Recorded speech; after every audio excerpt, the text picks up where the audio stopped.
We fight wars over energy. That's and actually we're fighting wars over energy. In this episode, we're with Amanda Lyne of ULEMCo, an expert in hydrogen solutions for transport at their headquarters in Liverpool.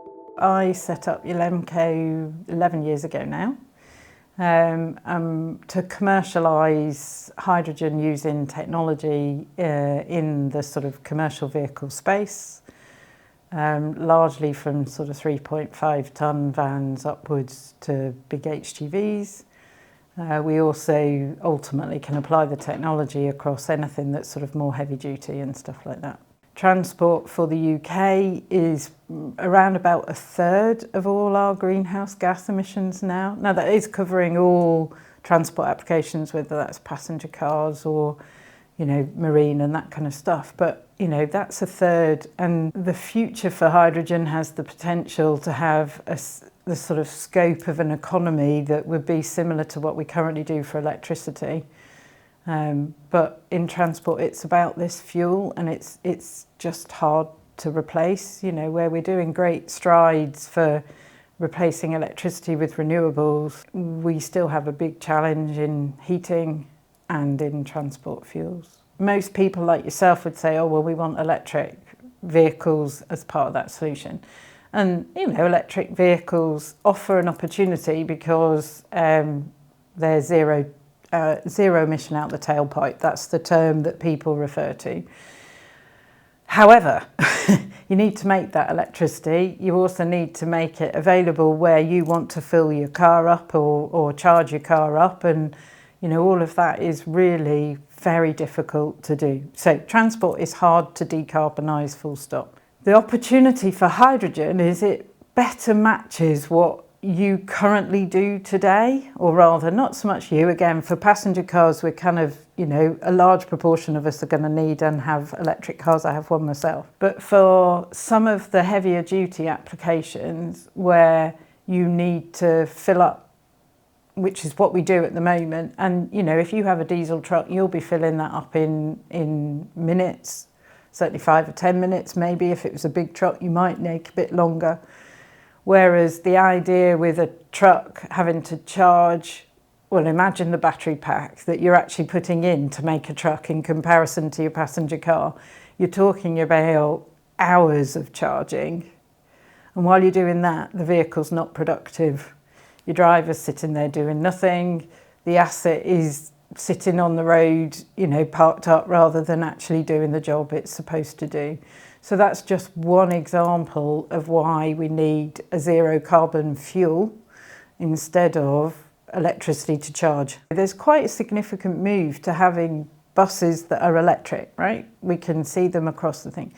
But in order to have electric buses doing all the jobs that all the buses do, and be charging in a location all at the same time, hydrogen would give the flexibility to do either the longer range or the areas that take up more energy that they can store on board in the batteries and the buses. Most businesses I speak to and deal with that could be potential customers for us or others are really passionate that they want to deliver net zero and that trade-off, right?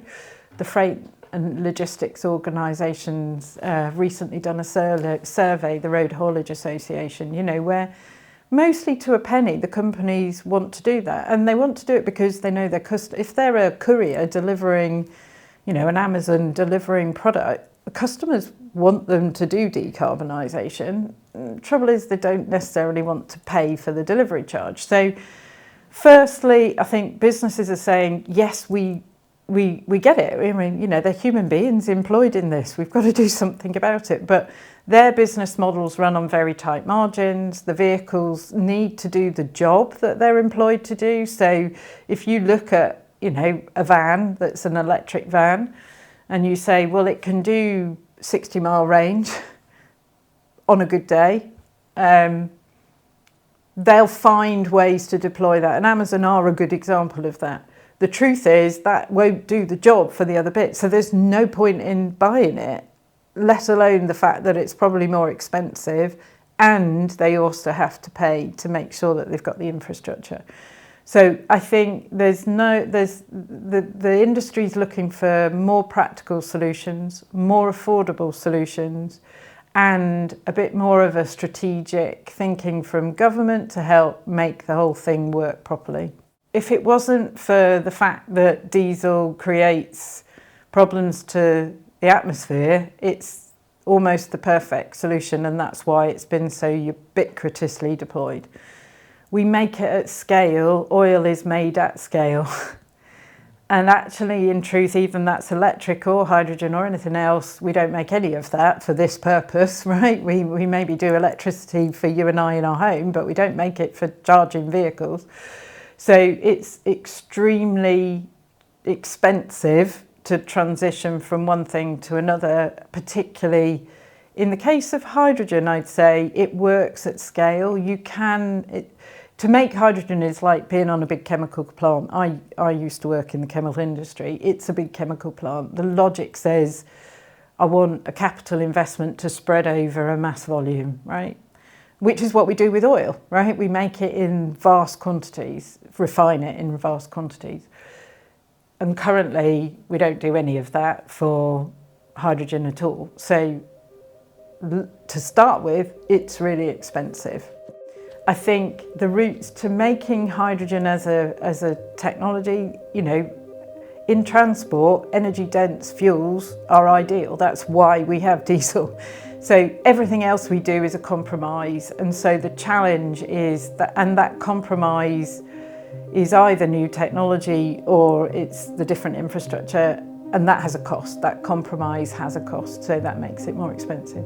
If we get down to the nitty-gritty, I think lots of people talk about hydrogen fuel cells as the way to do technology. There's actually a way you can burn hydrogen in an engine and make it very ultra low emission. We do both as a company. We do fuel cell technology and hydrogen burnt into engines, whether that's the dual fuel technology or pure combustion engines like the JCB guys are doing. There are inroads into making more cheaper technology.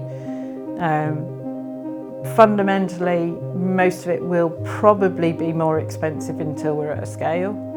And the challenge of going for scale, when you can't sell one vehicle today, that's really expensive. But if we can imagine a place in 20, 30 years' time where it is more widely available, then we may get somewhere to addressing parity. And certainly on combustion and hydrogen combustion, I think there's a greater chance in the right application of having that more similar to the kind of cost for vehicles that we would have today.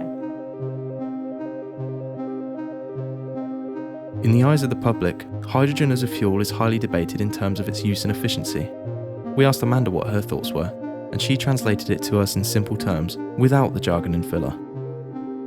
To an extent, hydrogen is a sort of a Marmite type thing. If you do a very simple assumption, today, if I buy electricity, which by the way is made in megawatts of scale, right? And I have a wire already running to my house, and I can plug in and I can do it, and I have an electricity tariff that I'm actually paying as a sort of general electricity tariff, then on paper, from an operational mileage cost basis for a vehicle, that looks cheaper. The fact that probably I don't do enough miles per year saving to my petrol or diesel expenditure to make up for the extra cost that actually that vehicle's cost me to buy.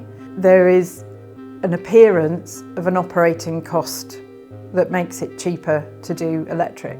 There are some potential lower costs for maintenance as well, because the battery doesn't need maintaining and that kind of stuff. The issue with batteries is we're using rare earth, precious metal, lithium ion, most of it these days done through China. Can't see the resilience benefit of that kind of stuff in mines in parts of Africa that you'd rather not. So I don't think the materials piece is a good example, good argument against hydrogen. Storing electricity in its format as batteries takes up massive amount of cost, takes up massive amount of space, and we really don't have it. It's not for days worth. You might do it for hours worth, but you wouldn't be able to spend all that money to do that. So we need a method to hold, and doing that as a fuel and taking it off as hydrogen as a storage solution is a real opportunity for addressing and making the whole energy system more efficient. Why are we making this problem harder, right? You know, it's just that we're not going to get there. There might be a situation in 100 years' time where we're doing lots of different things more efficiently, because we'll realise it's wasteful. I mean, actually our company is talking about, and we're proposing and working on this, on circular economy more, you know, let's make the vehicle last longer, because a lot of what you do is you've used a lot of energy to make the new car in the first place, and your mobile phone and all your other stuff, you're encouraged to replace it because the economy all runs on new stuff, and let's have new stuff coming in. But actually, the most sustainable thing you could do is repair and recycle and do all of those things, okay? You know, we've lost the ability to repair things. We buy new, but actually that's ridiculously wasteful and inefficient, right? Really inefficient. The big thing that the vociferous voices against hydrogen on LinkedIn and places like that is if it was absolutely possible to make a renewable electron, solar panel or wind, and directly connect that into a vehicle, or for that matter really accepting that we have a grid system that's already there and invested, then that looks like that's more efficient than actually then using that electricity to make hydrogen, which is potentially less efficient. Well, it's not potentially, it is less efficient. Every, you know, change of energy that you learn at school, you know, takes losses and makes it inefficient. So you would take renewable energy, wind, you then, rather than putting that into the grid that would be very efficient to go into your battery car, you would then need to make hydrogen that loses efficiency, and then you awfully have to distribute that hydrogen to somewhere so that it can go in, and then you're going into a vehicle where, you know, if a fuel cell technology is done, arguably people think it's more efficient, but if you're certainly going to burn it, their assumptions are it's not. It's actually not true that. So you'd say, oh, well, you know, if we're going to make all of this expensive renewables, we need to do it in the most efficient way. Given in a world today, we don't do everything driven by efficiency at all. We do it for utility, right? The fossil fuels we burn are not particularly efficient anyway, but we do it because it's fit for purpose, right? So given all of that, you end up with some of the sort of arguments that would suggest we're spending all this money on renewables, we need to just do electricity. And that comes across for everything, whether it's for cars or for that matter, heating and all sorts of other stuff. There are some folk that, and I think within the 30 years time when hydrogen is available, some stuff will be stored liquid and moved liquid hydrogen, and that enables you to get that bit more. Now, you have to use energy to make it liquid, which again, if you're in an efficiency debate, that would be bizarre, wouldn't it really? But it's about the practicalities. There isn't an alternative. You know, the real problem we're facing is we have to stop putting greenhouse gases into the atmosphere in less than 30 years. So you will hear people talk about, oh, well, lithium ion is only one solution. We're going to come up with these.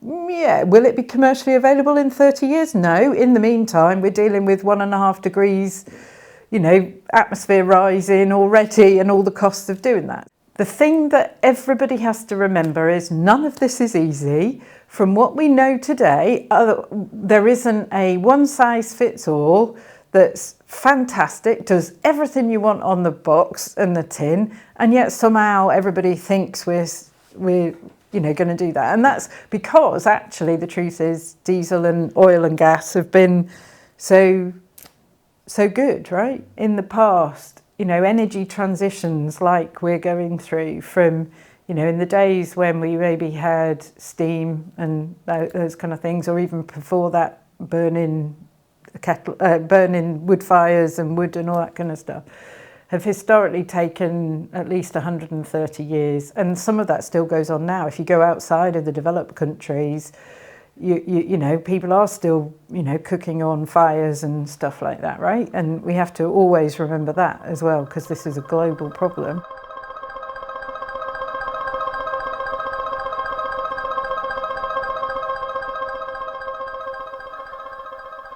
If you can be populist and blame somebody else for your problems and your woes, or somebody else charging you, then all of that just continues to slow the whole thing down.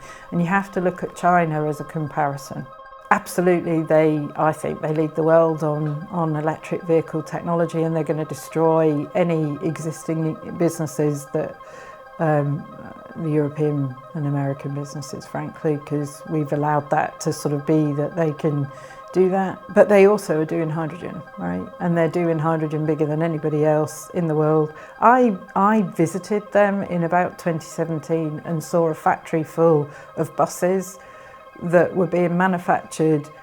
You know, some of them were diesel, some of them were hydrogen fuel cell, and some of them were electric, all on the same thing, and they had them all parked out the back. If you ask the guys, have you used them yet? No, because we haven't got the hydrogen infrastructure, but they built them, right? And they've gone on, and I touch base with somebody more recently, and they've now got more hydrogen filling facilities as well as electric cars and all the other stuff, right? So, and they've been able to do that because effectively they're a planned, acutely market orientated organised, but it's through a very different political system.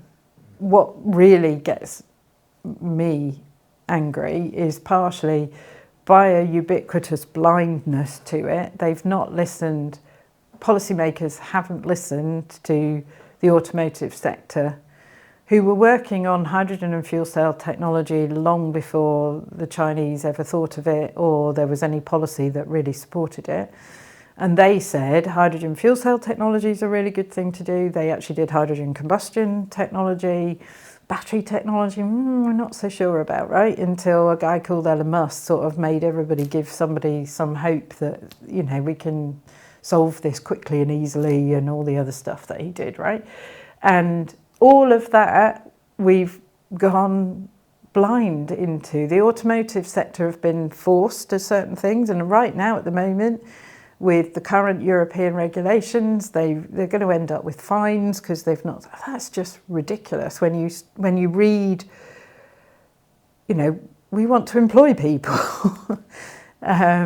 We need to employ people, otherwise we don't get economic growth and we don't do all the other stuff. And there's some really skewing of marketplaces that have gone on that are not going to work in our favour if we don't do something about it now. We have developed ways of having hydrogen safely on board vehicles. We have standards of how to do it.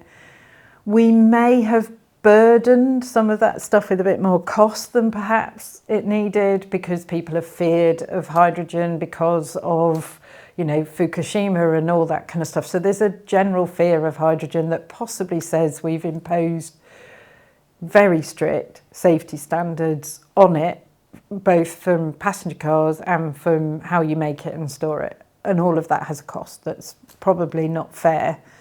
If you think about it today, you will sit in a petrol car with a plastic petrol tank, and, you know, you get fires and really and the people that, you know, we're communicating with understand that, right? I mean, in my time, we knew that we were doing greenhouse gases into the atmosphere, and we've just left it so late. So frankly, we need all the solutions we can get. We need to make it easy for people. We need to make it affordable as best we can for people. The way you do that is spread the cost for everybody. So maybe make sure that the people that really need it, the financial help, get it. But the truth is, we have to share this, right? We have to share the cost of it. And that's everybody from the folk that are investors and the very wealthy to, you know, every one of us, really.